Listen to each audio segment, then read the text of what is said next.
coup, on repart sur un nouveau binôme. J'ai peut-être mis du temps à aller sortir ces vidéos, mais c'est parce que voilà, c'était comme ça. Mais en attendant, on va en faire 4 d'affilée. C'est-à-dire qu'après avoir fait, je me souviens même plus ce que j'ai fait juste avant. Ah oui, le fait de se chercher des excuses. Pourquoi est-ce qu'on venait se chercher des excuses et ce qui nous empêchait de trouver des solutions, hein, ce petit binôme.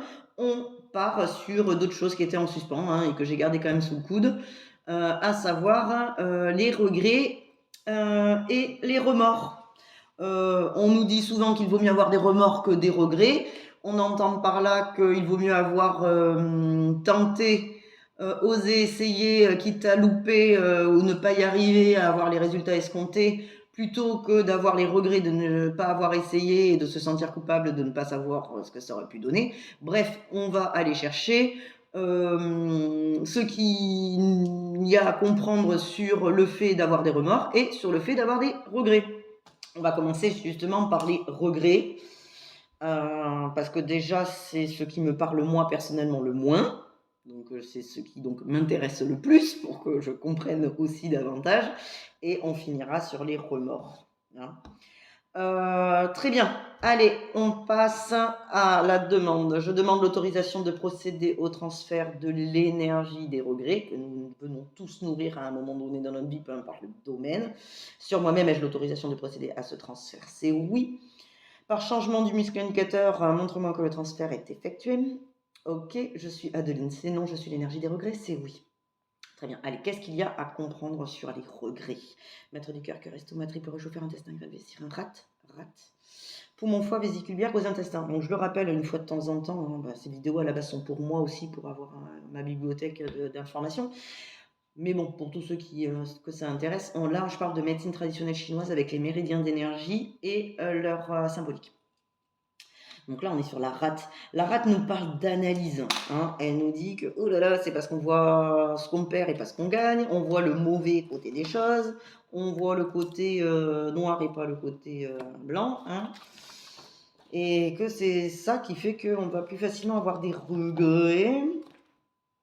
Donc, allons voir cette analyse. Finalement, c'est une façon de voir les choses. Hein. Avoir des regrets, en effet. Allez, dans quel domaine? Ok, physique, éducation, relation émotionnelle. 1, 2, 3. Je me sens émotionnellement d'aplomb. C'est non. Donc c'est parce que émotionnellement, je ne me sens pas d'aplomb que je me fais du souci et que du coup, j'entretiens des regrets. Hein, c'est-à-dire la culpabilité de ne pas avoir osé essayer, de ne pas... voilà. Et ce qui va faire que je vais être dans le regret. Un regret nostalgique, hein, puisqu'il y a une grosse notion de passé, de chagrin lié au passé, de la nostalgie là-dedans. Je me sens d'aplomb. J'ai déjà pas fini mon binôme que je suis déjà en train de me dire que j'aimerais bien faire les autres signes. Repartir sur les signes astro. Je ne m'arrête jamais. J'adore. Bref, allez, y a-t-il un auto-sabotage? C'est oui, je veux mener une vie heureuse. C'est oui, je veux mener une vie misérable. Bon, ben c'est oui. Là, on est clairement sur un conflit, même, j'ai envie de dire, quasiment conscient, hein, de surface. Un conflit de oui. Hein, mentalement, de toute façon, si on s'impose le fait de regretter de ne pas avoir osé, mais qu'on continue à pas oser, et du coup, on continue de regretter, on doit en être conscient hein, à un moment donné qu'on a signé aussi par avoir une vie de regret. Donc une vie, entre guillemets, de merde. Bref. Allez, on va aller voir dans quoi il y a ce conflit. Maître du cœur, cœur, estomac, triple réchauffer, intestin, grêle, un rate, poumon, foie. Vésicule biliaire, aux intestins, foie. Parce qu'on a des difficultés à changer les choses. Le foie, en ce moment, le changement, là, on y va depuis tout à l'heure. Hein. Allez. De 1 à 10, 10 à 14, 10, 11, 12, 11, 12. Ok. Le point 12. Il y en a 5. 1, 2, 3, 4, 4, 5. On en a déjà parlé, je ne sais plus. Je crois que c'était pour le conformisme. Frustration sexuelle. Bon, c'est parce que nous sommes frustrés sexuel, niveau plaisir, j'ai envie de dire plaisir en tout genre, hein, et c'est clairement possible qu'on ait des frustrations sexuelles, hein, mais c'est surtout la notion de sexualité, ça nous parle surtout de plaisir que l'on prend dans les choses que l'on vit. Et que là, aujourd'hui, on est incapable, on a fait presque ce choix conscient de ne pas changer les choses parce que j'ai l'impression qu'on est déjà frustré et qu'on ne voudrait pas se frustrer plus. Et qu'en réalité, c'est ça qui va faire que derrière, on va regretter. Ok. Bon, la frustration, peu importe dans quel domaine, n'a jamais mené à quelque chose de bien. Si d'ailleurs une frustration est le résultat du fait de ne pas avoir écouté ses propres besoins, en plus de ça, là, c'est un conflit qui est quand même conscient, hein. On serait d'accord pour ne pas changer les choses parce que globalement, on est quand même assez frustré niveau plaisir, donc j'ai envie de dire c'est déjà bien. Et derrière, on va entretenir du regret. Donc bon, pour le coup, j'ai envie de dire, si c'est pour avoir du souci derrière et regretter de pas répondre à son besoin de plaisir dans la vie, qu'il soit sexuel ou non, c'est dommage. Parce que quoi qu'il en soit, que ce soit sexualité ou pas sexualité, le plaisir à l'instant T que l'on a dans la vie de tous les jours ou avec les gens ou dans le métier que l'on fait ou peu importe, celui qu'on a à 30 ans, c'est pas le même qu'à 40 ans, c'est pas le même qu'à 50 et c'est pas le même qu'à 60. De même que la sexualité. Donc si on commence à accepter qu'on est frustré et qu'on n'est pas capable de changer les choses et qu'on n'a qu'à s'accommoder parce que c'est déjà bien qu'on veuille une vie heureuse, c'est-à-dire que si la moitié du temps c'est heureux, c'est déjà bien, même si ça vient nourrir de la frustration et qu'on est difficilement capable de changer les choses, ça ne peut que nourrir le regret. Le regret de ne pas s'être dirigé vers davantage de plaisir en tout genre. Un métier qui nous procure plus de plaisir, s'entourer de personnes qui nous procurent plus de plaisir. Voilà. Donc on n'accepte pas la frustration. À un moment donné, si on est frustré, c'est qu'il y a mieux ailleurs, j'ai envie de dire. C'est que c'est pas adapté en réalité. Donc on peut changer les choses.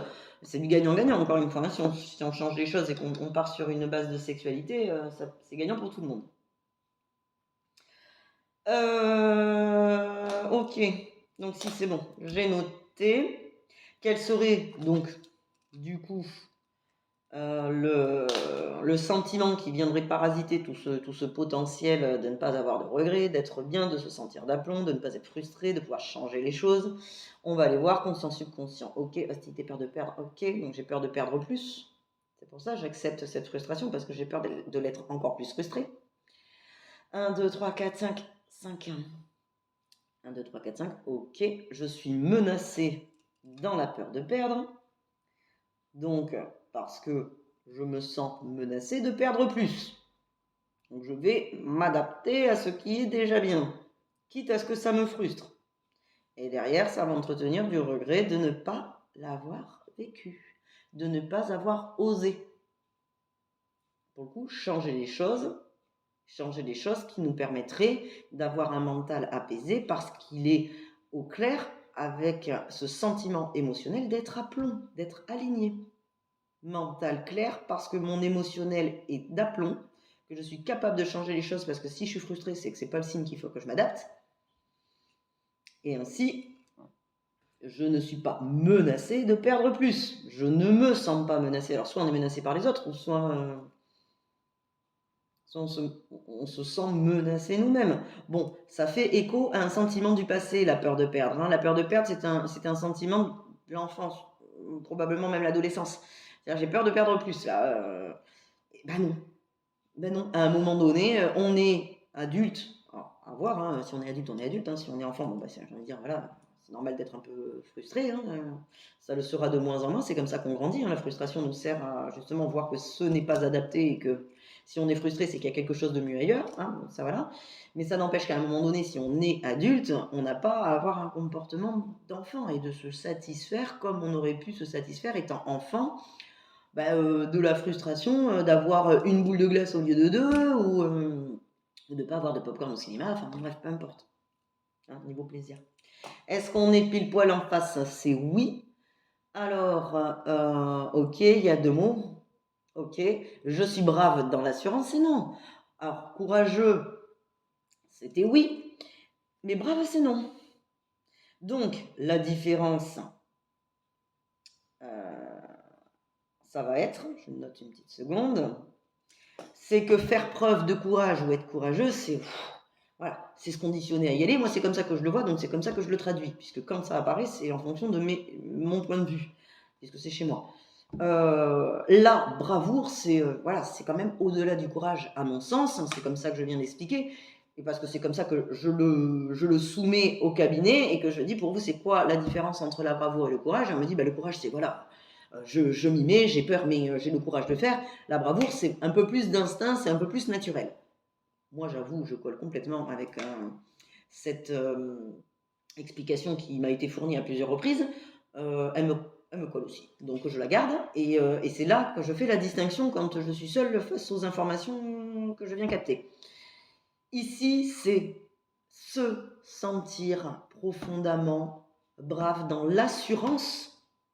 Ici, c'est l'assurance qu'il y a une raison à tout, que tout sert à quelque chose, que tout est à sa place, et que ça sert justement à ça, c'est-à-dire être brave au-delà du courage et au-delà de l'effort courageux, j'ai envie de dire, avoir la bravoure de dire, non, en fait, si ça ne me va pas, j'ai pas envie d'avoir des regrets, je préfère te le dire, ne pas être frustré, pouvoir changer les choses. Et là, en fait, j'ai juste envie de dire que le résultat de ça change déjà tout. C'est-à-dire qu'à un moment donné, on est capable de se regarder dans la glace sans avoir de regrets. Et de pouvoir se dire, bon écoute, ça a marché, ça n'a pas marché. Au moins, j'ai osé, j'ai été brave, j'ai été OK avec qui j'étais d'aplomb dans mon émotion, j'ai formulé les choses. Voilà, ne serait-ce que déjà les formuler, au-delà de les changer. Après, si on veut chercher des solutions et nous y empêcher, on regarde la vidéo d'avant. Mais voilà, il n'y a pas de regret si on a au moins formulé, si on a la bravoure. Et on est, au fond de nous, nous sommes des êtres braves. Hein, c'est parce qu'à un moment donné, on a eu peur de perdre plus, qu'on a senti l'épée de Damoclès, la menace à un moment donné, que si t'es pas content avec une boule de glace, par exemple, la prochaine fois, t'as pas de glace du tout. Oui, d'accord. Donc en effet, je vais peut-être pas signaler que je voulais 2 boules et que je voulais, je sais pas, mon vanille chocolat, et qu'au final, il m'a fallu choisir entre vanille ou chocolat. Je suis un peu frustrée, mais bon, je vais m'adapter. Non. À un moment donné, être gagné en maturité, être adulte, c'est être capable justement d'avoir la bravoure de se dire à soi-même, bon écoute, t'as été frustré quand t'étais petit parce que t'étais petit sous la coupe de quelqu'un d'autre. Aujourd'hui, c'est moi, l'adulte. Pas de regret. Oh là là, j'ai pris vanille, je regrette chocolat. Non, tu auras les deux. Enfin, solution. Après. Alors, pardon, on va aller voir quel est donc la correction prioritaire pour arriver à tous ces résultats positifs. Donc, tous les interlocuteurs qu'il y a au fond de nous. Ok. 2, 3, 4, 5, 6, 6. Ok, donc là. Ok. Donc, on est sur une correction donc, électrique. Hein. Franchement, je ne sais pas si ça change quelque chose que je vous le dise. En tout cas, au niveau de sa symbolique, ça nous dit de rééquilibrer les échanges. Voilà ce que ça nous dit. Rééquilibrer ce que l'on donne et ce que l'on reçoit. Équilibrer. C'est-à-dire qu'à un moment donné, que l'on donne beaucoup et qu'on reçoive peu, forcément qu'on est frustré. Qu'on nous donne beaucoup, qu'on reçoive beaucoup et qu'on donne peu, on est frustré tout pareil. C'est-à-dire qu'à un moment donné, notre vie, on a aussi besoin de la mériter. on a besoin, voilà, du bonheur que l'on a, du plaisir que l'on a à faire les choses. C'est aussi parce que c'est à l'équilibre, en fait. On a un résultat à l'équilibre avec l'investissement apporté, l'investissement donné, je ne sais pas comment on pourrait le dire autrement. Donc là, aujourd'hui, pour ne pas avoir de regrets, on rétablit sa balance interne entre ce que l'on ressent, recevoir, et on donne en fonction, où on reçoit, on ne prend pas plus que ce que l'on donne, enfin bon bref, on rééquilibre les échanges. Quand je dis équilibrer les échanges entre ce que l'on donne et ce que l'on reçoit, certes, mais c'est également à tout niveau. Ce que je donne au genre masculin, c'est ce que je prends au genre masculin, entre guillemets, et c'est la même chose, le même équilibre qu'avec le genre féminin. Ça peut être ne serait-ce que de l'attention ou voilà, de l'investissement ou du temps, ne serait-ce que du temps, je passe beaucoup de temps avec mes enfants, mais eux pas beaucoup, et puis mes parents passent beaucoup avec, peu importe, on rééquilibre. En fait, il faut juste que ce soit à l'équilibre, et chacun le sien. Il n'y a pas de bon équilibre, ni de mauvais équilibre, il n'y a que des déséquilibres en chacun de nous, qui varient d'ailleurs, en fonction de comment on se sent, de nos besoins varient. Si je me sens fatiguée parce que j'ai pas bien dormi, j'aurai besoin de plus de sommeil, donc j'aurai besoin j'aurai moins de temps à consacrer, donc je vais en demander moins aussi aux autres, enfin peu importe. Mais on rééquilibre ce qu'on donne et ce qu'on reçoit. Voilà, on rééquilibre les échanges. Et là, il n'y a pas de regret. C'est à la juste valeur, à l'équilibre. Voilà, à l'équilibre, tout simplement. Hop.